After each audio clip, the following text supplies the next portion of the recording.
Trading is never as easy. But who say you can't have fun? In every minute you lend, the more you will enjoy. As you grow up in this industry, you will find yourself, and so round yourself with people who will help you to grow up as trader. It's hard in the first place, but I am sure you will be successful. As a trader, always remember trend is your friend. Today we saw a little bit of upward movement that was on the back of news with lighter PPI data. So what that means, the producer side index is actually coming in a little bit cheaper, helping the inflation out just a little bit. So good news though for future inflation. We'll see how long that stays because we do have impending tariffs on the horizon. All right, so let's jump into some data so we can see what's going on with the general market here. We've got the S&P 500 heat map. You can see it's kind of a mixed board here, even though we do have slightly upward movement in the markets. We have Microsoft up 1.21%. Here's the big standout of the day. Oracle up 13%. Huge move off the back of earnings. Apple's flat. Nvidia's up 1.44%. AVGO up nearly 1%. Tesla pulling back just a little bit, down 2.24%. But in general, we have just a broad, slightly green day on the market. So let's jump into the spiders, S&P 500 and actual XPX, see where price action's going. So you can see here, earlier today, we were really flirting with breaking down underneath this trend line, but then we just started floating right back up. If I get in the 10-minute chart, you can see how that happened. We came into the day right here, and then we just floated, had a little bit of pullback, and then just sideways consolidation going into the close that we have right now. Back to the daily chart, you can see here though, we still have this similar formation that occurred up here near the previous all-time highs on the S&P 500. We have a little bull trap scenario right there. Will that occur here? It's still to be determined, guys. So we're going to see here potentially tomorrow. Now we have Michigan consumer sentiment coming out at 10 o'clock in the morning. That could move markets. Aside from that, it will be likely a lighter volume as we are in the summer doldrums. All right, so next up we got the Qs. Qs here, notice this diagonal fashion of the move. We have not yet tagged the all-time highs, but this diagonal move like that, it typically leads in stocks pulling back. And if you don't have to go far to look at this, look just right over here on the charts. Look at this diagonal move up, and then what happens after that diagonal move up? A big move down. We have a diagonal move up, and then a big move down. That's just another here, a diagonal move up, big move down. That's just how the patterns present themselves and typically what happens after diagonal move up. So as you know too, and I'll flip back over to the S&P 500, we do have some divergence going on the daily chart. We have a higher RSI here, right in this area where we made a pivot, but then we also have made higher prices with a lower RSI. The thing though that I caution against with that is that you flip it over to the weekly time frame, and look, we're still just chugging along right here in the RSI. So I wouldn't necessarily go only by this, but at least on the daily pattern, it is showing a likelihood for some consolidation or pullback for both the S&P 500 and the Qs down here. So if I flip to the weekly on the Qs, it's the same thing. Just notice that we're just continuing to chug along and move up. So everything's healthy on the RSI in the weekly time frame, but not on the daily. So that's a shorter time frame, meaning smaller movements that could potentially happen, maybe even pull back down to this support area right here at 522.24 before moving back up and going higher. Into the SMH. SMH, another fantastic day today, recovering from slight down movement yesterday, and in essence starting to create some bullish consolidation. We'll see how that pans out into tomorrow, into Monday, but still all in all, great move on the SMH. And the SMH right now does not have any divergence going on the daily RSI, also telling me there's a chance we can go higher. Now keep in mind, the semis lead the way, folks. So wherever the semis are going to go is going to likely determine the direction for the rest of the markets. Into the IWM is pulling back, and again, that's to be anticipated after this nice breakout move that we've seen on the charts. I think we could still pull back a little bit further down here to 209.53, and if we do so, that should be a good support area for potential bounce for these small cap stocks. Into Bitcoin. Now, Bitcoin, as you see, is starting to face some pressure today, coming down, breaking this 50% area of the parallel channel. Now, zoom in here on the 10-minute chart. You can see here when price first came down here earlier today, right around lunch, we had a bounce right up off the 50% area. We pierced through, tried to get back up, couldn't hold, and then finally pushed higher. Looks like we were going to be going much higher on the charts here in the 10-minute chart, but then we stalled out right here where all this chop action is. Notice where price is. If I just go straight over here, that ended up being the resistance for the day. Risk sentiment is starting to have folks pull away profits from Bitcoin. As you see, starting to now break down this 50% area of the parallel. That range is $107,000 or $107,400. Watch this tonight at 8 o'clock tonight to see if we close above or beneath that level. That will then dictate likelihood of where we're going to continue going in the very near term for Bitcoin. If we continue down lower, first area of support, 103,187, followed by the major support area right here at $98,000. Into gold. Gold's now pushing up higher. And after further analysis of this, we actually have already confirmed above this downsloping parallel. And the reason why is this red candle. This red candle, if you zoom in on the charts, you can see here that we did close back inside of this parallel, then made another breakout right here on Monday to close above the parallel, then confirmed right here on Wednesday. So now we have a breakout pattern above this parallel, triggering the inverse head and shoulders on gold, which means it does have a targeted measured move of 36.21. So watch that for potential tag in the near to midterm for gold. And we'll get into one of the gold miners later to show you how this is all starting to line up for a potential move higher on gold. Into silver here. Silver, you see here, we had a very nice sell-off on silver earlier in the day, but have since bounced back and recovered all of those losses. A great move on silver here with a big test candle moving down. Now, if you notice on the 10-minute chart, you can see all that selling really happened right here overnight. So we sold off down here to the lows right around $35.44, and then just catapulted back up. Nice V-shaped recovery there. Ultimately, on the daily chart, what does this mean? It just means that we're consolidating in a bullish pattern, potentially for an opportunity to move higher up to that 38.97 measured move target from this inverse head and shoulders pattern. Into US oil. US oil, look at the amazing things that you can find, guys, with technical analysis. Now the oil did move up rapidly yesterday, and that was back on the news of potential turmoil and conflict in the Middle East, with all of the diplomats being told they could leave, or actually requiring them non-essential personnel to leave Iraq, Iran, and Kuwait. So that is giving some foreshadowing that there will and potentially be conflicts. We don't know if this is part of the deal negotiations as far as what the United States, Israel are trying to negotiate with nuclear deals with Iran. We don't know if this is all just a front, but needless to say, this sort of move typically implies some military conflict in the near to midterm. So watch out for that. And that's why oil did explode up higher. But you'll also notice, much like silver, we had a big sell-off on oil today too, and it's since recovered. We'll zoom into the 10-minute chart. Look how amazing technical analysis is when this measured move is hit. A lot of other technical traders like myself noticed that that would be a great place to sell had they been into oil when it was lower on the charts. And so that's where that selling pressure came in, pulling price all the way down here near the $66.70 range, and since now finishing up higher on the day. So again, much like silver, this is still going to be a good close. We'll see if we'll chop around in this area. If we do, next area of resistance is going to be the trend line here at $70.87.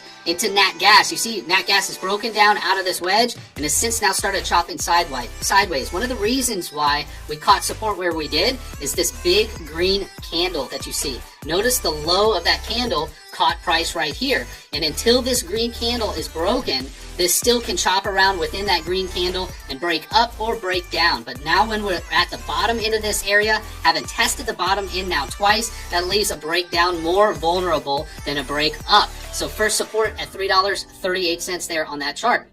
Into the 10-year. 10-year did fall down nicely today. And much like the previous chart with nat gas and silver, we have not broken the area here on this low yet. So we'll see tomorrow if we have any further decline in the 10-year yield, which would then be helpful for the rest of the markets and also the dollar itself. Into Oracle. Oracle, you see here, is pushing up tremendously on the back of news of great earnings. You see here, beating earnings per share 3.5%, and then also with revenue beating by 2.06%. Big, huge catapult move. Now, one thing I caution everybody on, whenever you see a move like Oracle's on the chart. We've already been moving up so much into earnings, and then we moved even higher after earnings. That really is a blow off top scenario where price likely is going to start coming back in over the next few trading days. And the reason being is that there was just already so much buying pressure, and the move now is really extended up on the charts. It makes sense for everything to balance out, come back down a little bit. So here's where price is likely to go. So we jump back into the charts. Notice how price jumped right back into this parallel channel. So that means that down here on this inclining portion of this parallel channel will likely catch price should price continue to sell and come down a little bit lower.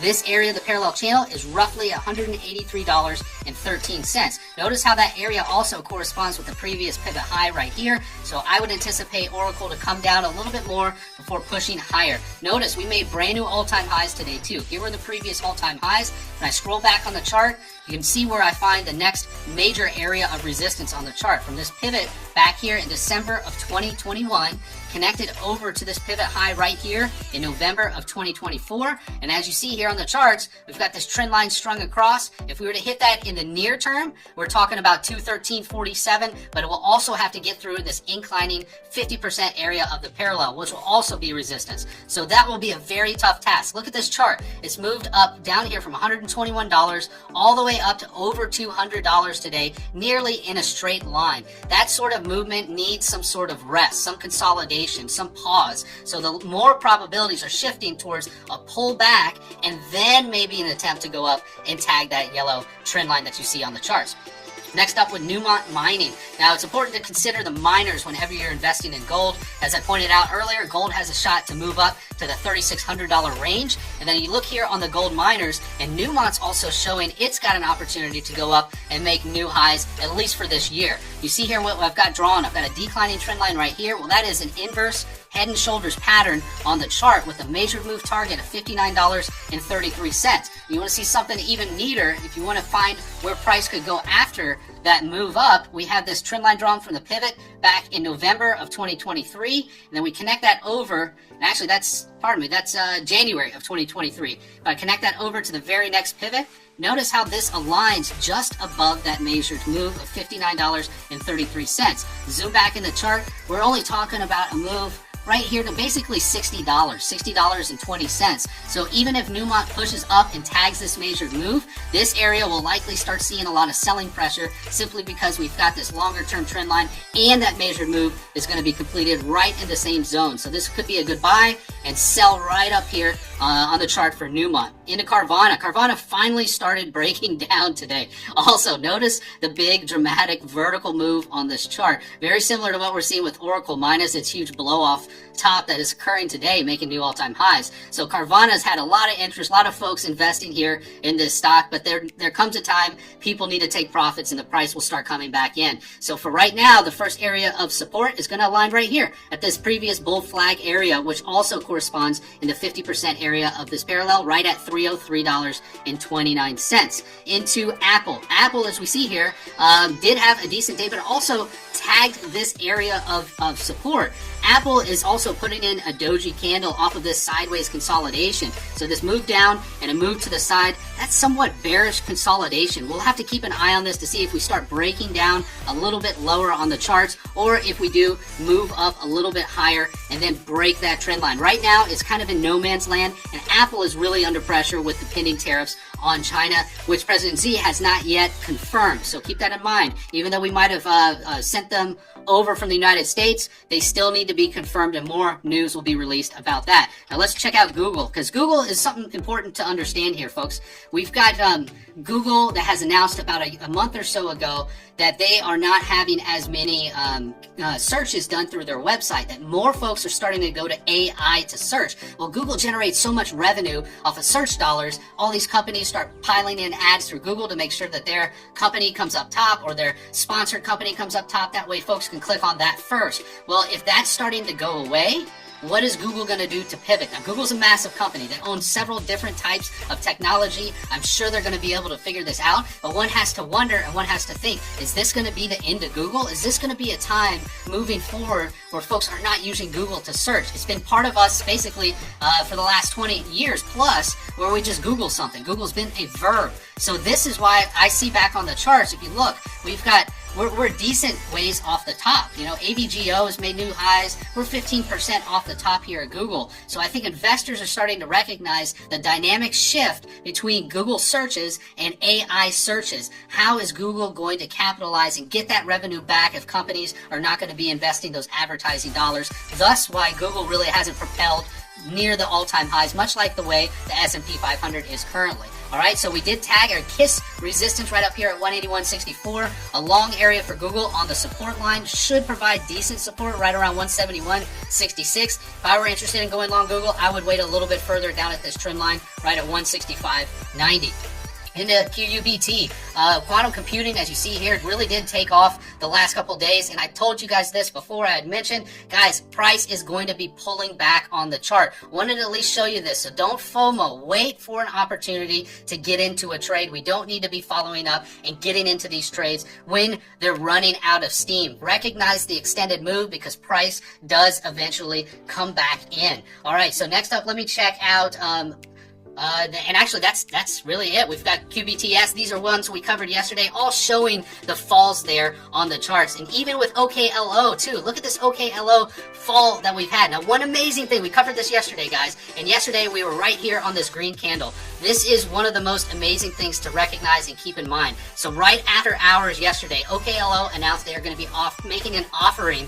And so in essence, fundraising, since the price of their stock has gone up so much most recently. So this is what can happen. Don't get caught FOMOing. Wait for price to come down to your level to buy. We see it over and over on the charts, much like this. Right after hours, you can see it in the extended trading hours yesterday.